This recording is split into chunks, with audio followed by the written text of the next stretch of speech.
G'day, this is Owen. We are joining into a game. Now, this is me doing a replay again. It is Owen versus Toby. Let's go, Toby. We'll go caster mode, but this one I'm going to full cast. I'm going to also offer some advice to Owen, the purple player. Not so much to Toby, because I'm going to see if I can improve my gameplay by being critical of what I'm doing. Now, I may win this game. It is possible. I may also lose this game. That is also a possibility, obviously. Win or lose. I actually don't know if you can get a draw in Age of Empires 4 at all. I know you can in StarCraft 2, but that's another story. But we have Zhu Zi's Legacy against the English. So let's see what openings we have. Fairly standard, nothing out of the ordinary. And this is a typical strategy by the English. Going in there for the early sheep. And that way you get your food production up and running. Also got one starting there for Toby on the timber. But yeah, we see the focus there on getting gold. So early age up, no doubt, is coming for Toby, and Owen is got the little Imperial official running around, dropping off what he needs to. We need those taxes coming in, do we not? So this map is Baltic, so we've got all this ocean in the middle, which good for fish, but it could also be strategic on the water. It can be utilised because you could send in your big siege ships if you could, and then bomb away at people's buildings, because the town centres start fairly close to the water, as we see. But Toby is bringing back the sheep to drop off at the town centre. No, they're not stopping. They're going on through. Oh, okay, they're dropping them off at the mill. Fair enough. I thought that sheep were in for he's going to exercise those sheep before deciding to go for a munch on them. So just looking around, there is Owen's scout running past the boar. The boar's obviously not going to follow the scout at all. Now, there's two ways to play English. I know a little bit more about the English. They're an older civilization in Age of Empires 4. They were one of the first primary civilizations that they released on game launch back in 2021. And longbows. Early longbows, you can do some serious villager harass. Except with this one, you're a fair way around. You'd have to skirt this ocean here.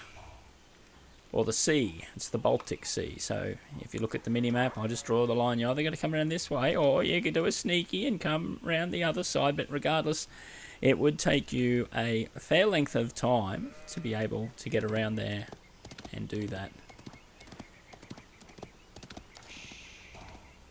Let's just see. We're currently looking at Owen. But what is the vision of Toby? Toby still has not identified where Owen is on the map. Let's switch the view, and Owen has not found Toby at all. So it would look like the red player, Toby, has definitely got more sight on what's happening at the moment. But that early game, to be honest, isn't all that critical. But we got both players going up to the next stage. So the Xingyang Tower. Pronunciation is terrible. We got the Abbey of the Kings. So therefore, it's not the Council Hall, I think it is.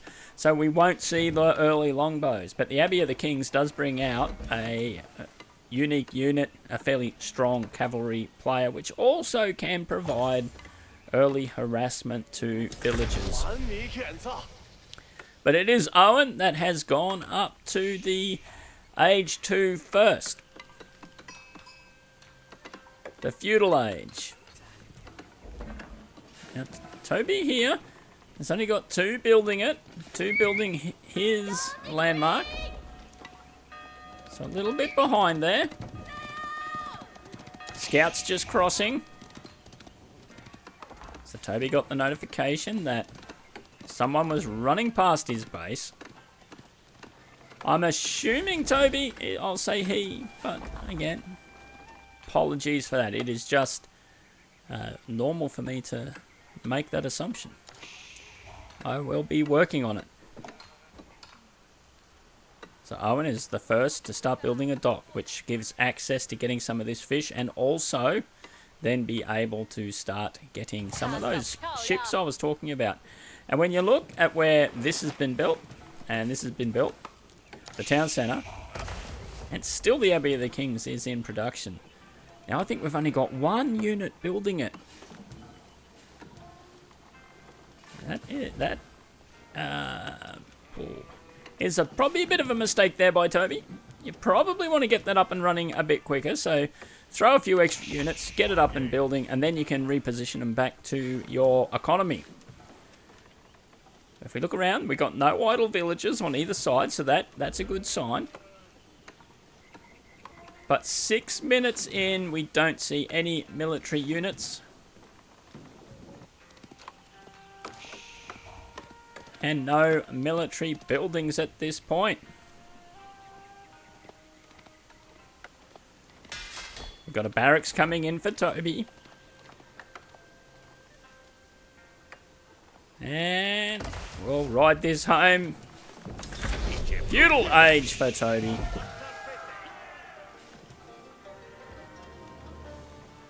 And is he going to crown a king? Well, we've got that ability coming in. So then we will get a king coming out of the Abbey of Kings. Now, archery range for Owen. This is an interesting strategy. At the moment, we are dead even. 26 villages apiece.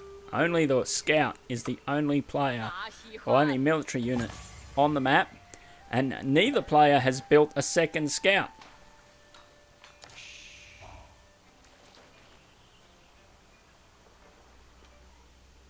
So we've got one barracks versus one archery range. And now we've got the king. King is in the house. Now we see Toby has upgraded. So a bit of mining, bit of lumber. Also the wheelbarrow. Nothing on this side for Owen yet.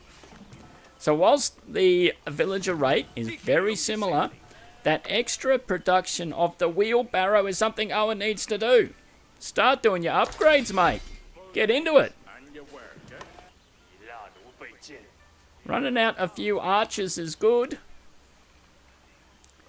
But now you also need a forge. A forge would be critical, because you'll need to upgrade those units. It's fine to have them. Toby has dropped a market. And is just trading to that market. Oh my goodness, that's only dropping off 4 at a time. But expanding out to a second gold. So how many have we got on gold at the moment? Well, okay, so Toby is a bit behind on gold production. Even with these, this little caravan coming backwards and forwards, dropping 4 gold each time. Probably, just suggesting, not the most efficient.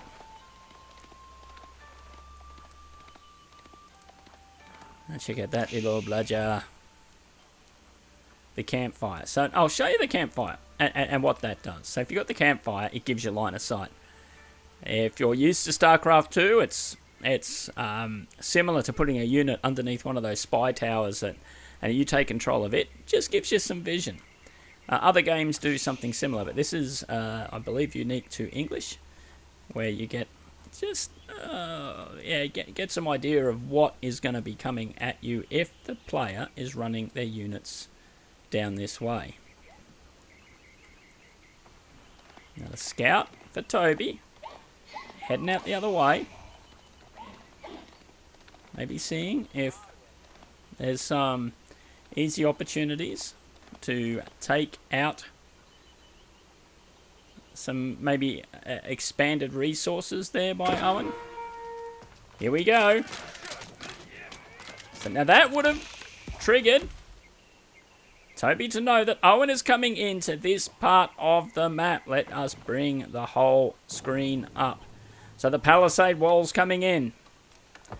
And I know Owen a little bit. He really doesn't like palisade walls, but he's run past the wall. Toby's villagers are going to get to build the gold. Build the mining camp, and in comes Owen. He's saying not today. Toby's run away. We've got the men-at-arms. The men-at-arms will just rip through these light ranged infantry, they are called. Owen has to run. Scout's gone down.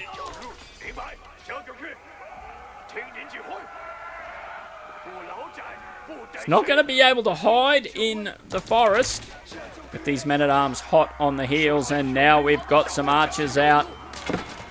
May as well stand and take the fight, Owen thinks. Even though it's not a very good one. One archer against 4. But despite that exchange, though Owen had 12 villagers idle at the time, but we're still seeing a similar range in military. But let's go back. So we got palisade wall. I like this little block here by Toby, using the stone to prevent anyone just running on in. Even though I personally feel the palisade wall doesn't provide much of an obstacle. We'll see how that pans out as this game progresses. But definitely walling in here for Toby, being ready for just in case another attack comes. We have a stable up for Owen. And still only 1 barracks. We do also have the archery range. With the longbowmen coming out of there. Now, will this king prove crucial? We've got another little campfire, nicely hidden behind the tree.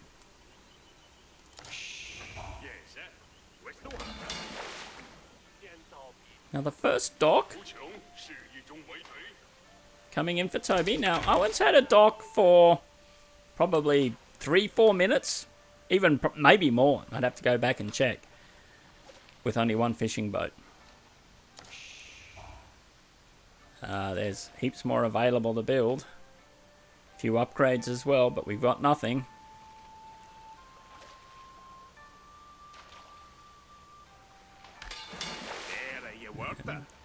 Toby, though, he's building some fishing boats, getting some 3 fishing boats queued immediately. Now, I know people say that's not the best, most efficient way of doing it because you've got to spend it, so you're using a lot of resources before before you get the unit. But we are talking bronze level game here. We're not talking high level. And sometimes you just don't want to be microing backwards and forwards, just constantly using up your button clicks. I know that sounds really slack for those of you out there who are high level players, but this is the reality of many community games. We just have a few in the queue. And look at all these in the queue. And also doing the upgrades. But what we do see is Toby is being proactive in this game. But nothing coming out of the archery range, and still only 1 barracks, and we've got a few men-at-arms just protecting this side just in case someone comes through. We've got 3 idle units, 11 idle units now for Owen. Where are these idle bludgers? There are these guys. They've harvested whatever was on these prickly pears. They look like prickly pears to me. At least that's where I come from, what we call them, these little cactus-looking things. I wouldn't be eating what comes off a prickly pear, though. But these guys have said, well, we've had enough of that picking at the berries, and we were going to have a break, but now they are back to work. And they are putting forth some effort to build some farms.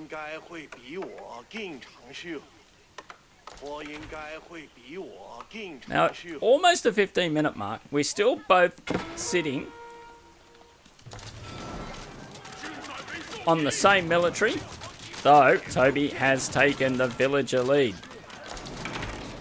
So has not stopped hitting that villager key. And I think that is a very, very good move. Oh, and this is a smart move down here too, building the white tower. So Owen can push through this palisade wall, but this white tower is going to get built. And Owen will run in here thinking it's happy days. He's got that king. Couple of men-at-arms, but these lancers, they're upgraded. And they are taking out all of the forces. They've taken down the king. The men-at-arms actually don't stand much of a chance against these heavy cavalry. Particularly with the archers at the back there, able to just bomb away. And now we've just got a few archers to clean up here for Owen, and he is absolutely mopping the floor with Toby's forces. Lost all the cavalry, but we still have all the archers at the back, and these longbows, well, they just won't stand up to these volleys because there is a small upgrade on this light-ranged infantry. We scroll in a bit. The men-at-arms have taken out one. We've only got 3 units left for Owen, as you can see on the map.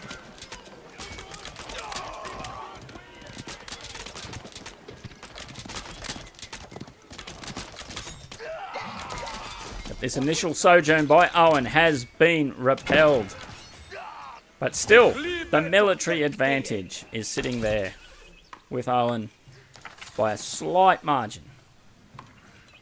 But we will see how that pans out long term.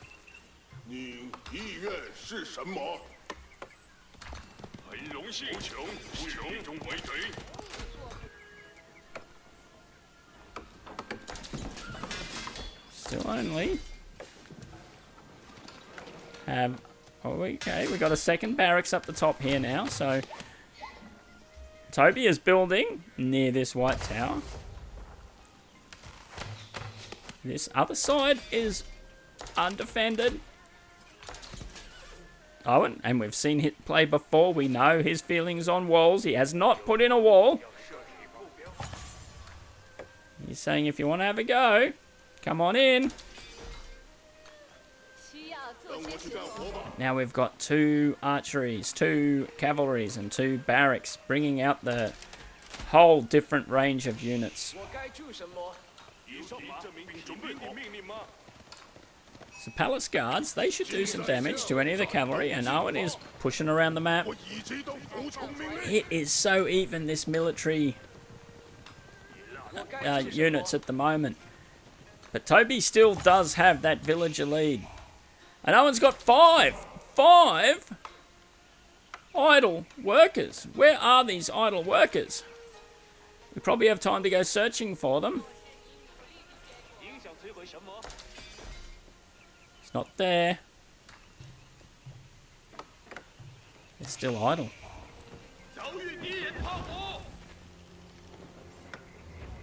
No wonder they're idle. I can't even find them now. Oh, there's one.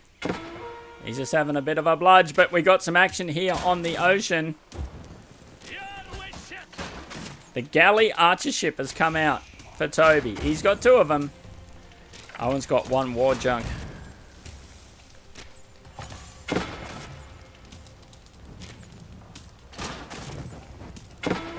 And this is not a good trade. But now down also in the base, we've got Owen diving in. Toby has rung the bell, but look. The white tower. That is such a good strategic position for that white tower. Because if Owen goes any closer, that tower, look at it.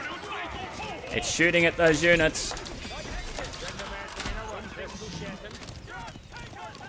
Now without that tower there, Owen just would have started pouring through, but he cannot.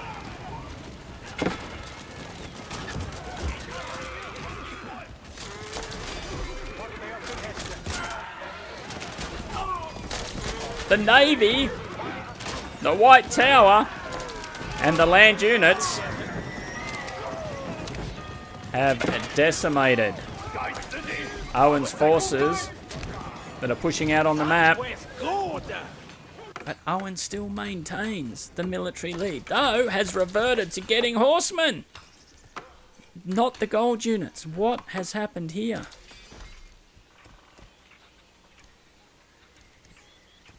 Let's revert. Let's just see.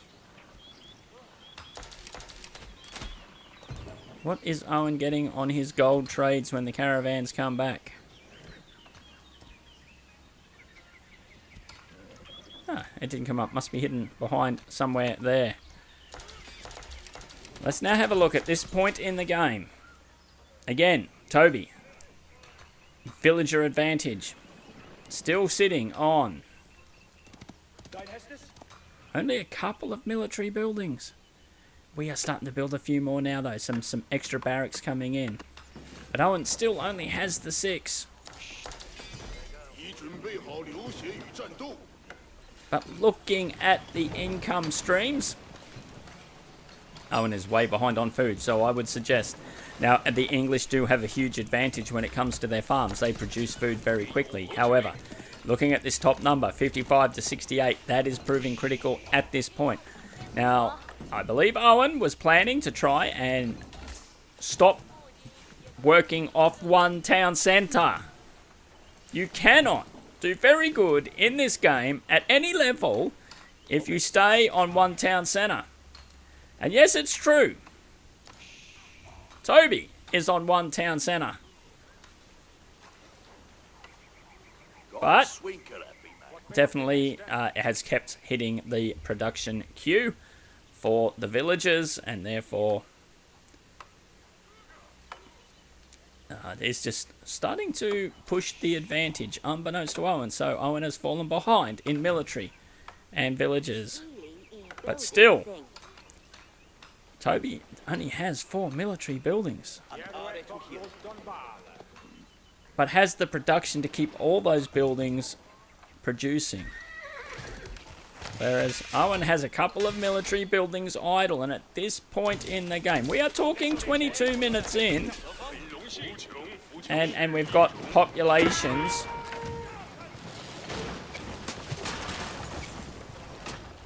of just over 100 for both. Which is, it's not a lot after 20 minutes. You probably would be wanting more. So Owen is coming across to maybe look at sinking the navy of Toby. It's totally undefended. We've only got a couple of little trade ships and some fishing ships.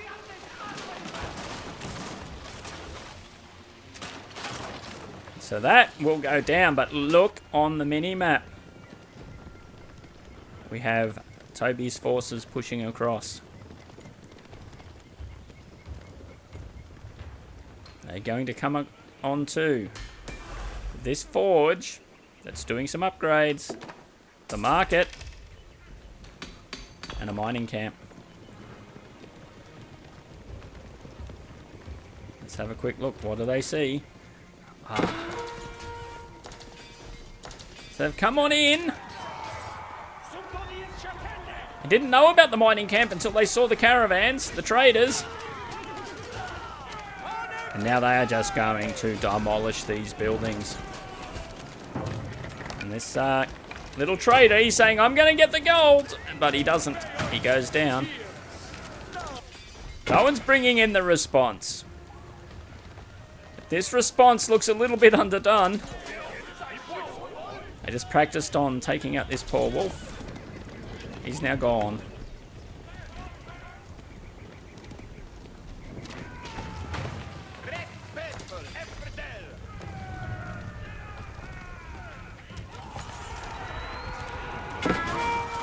And we've had a dive in here. Now, unless something miraculous happens, I don't see these forces getting on top of what Toby has got up there. And look at that.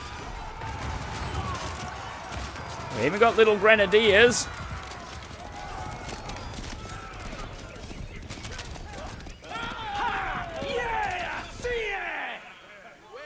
Yeah, and they were cheering.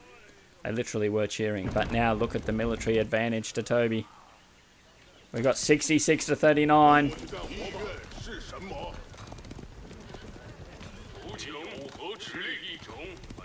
Villager count. Well, it's not terrible. It's similar production. Now Owen has managed to get the food production righted. So therefore being able to churn out units quicker now. But look at what Toby is doing, and look at what they've got units now coming out on the other side. So they have gone up to knights. And this could be proving crucial for Owen. So we got forces up the top side. Reinforcements coming in for Toby. And Owen still totally undefended on the right hand side of the map. Not even looking in that direction. Oh, and we've got the monk. Now he could go Sacred Site here. He could take over that. And in so doing, would be easily able to take out this other one. So we'll just see if this Sacred Site gets captured. It's looking like it will. Now, if we want to consider what is going on here, look at Owen sitting on 121 population to 154. So Toby has got the advantage on both villages and military. And we are talking almost half an hour into this game. Neither are at population limit. But it looks like Toby is thinking that he has got the ability to be able to produce more. So more military buildings are coming in. And we're going more barracks. And we'll see how that pans out.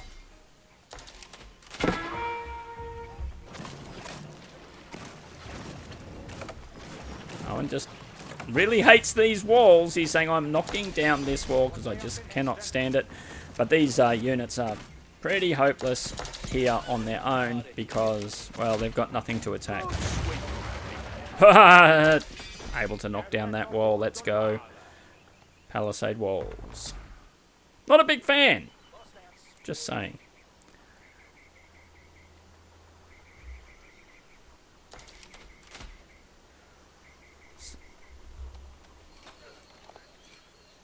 So Owen is massing the forces.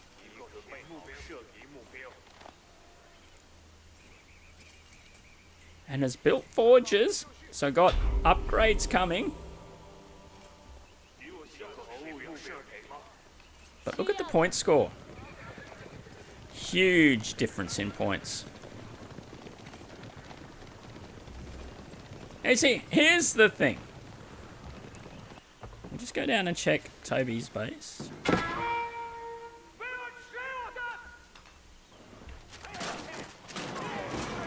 Now got enough units in Toby's base to come and harass the ships, sitting at 168 population.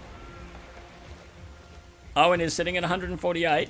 Both teams are sitting on one town centre.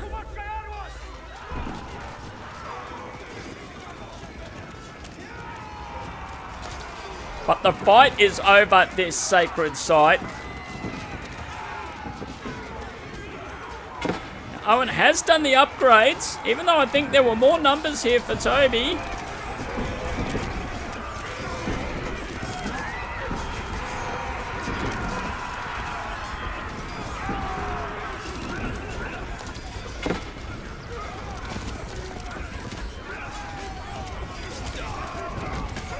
I think we're seeing more purple than red now.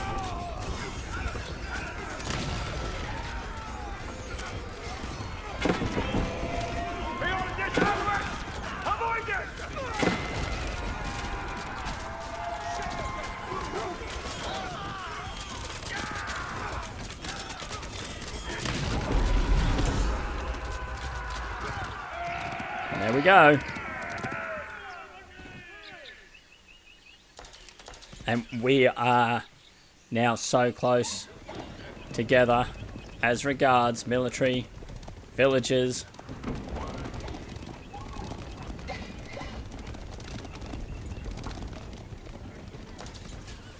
But Toby's sending in the king. Is this king going to go in first? I think so.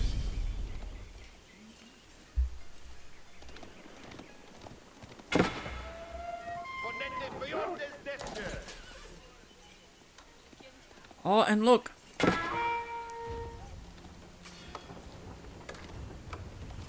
Oh, and it's got only horsemen. They're not even knights. I'll be able to take down this king because there's so many of them. But look what's coming in now.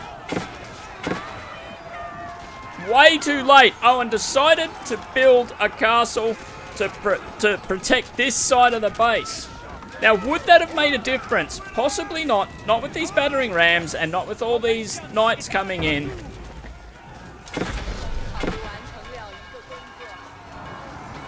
Ringing the bell. Trying to hold on. Now that town centre is fully flooded with villagers. That battering ram is just going to crunch it.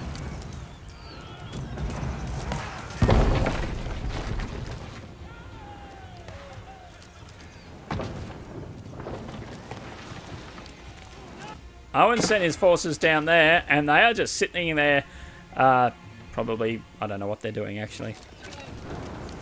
But I think this is game over, and it is a good game.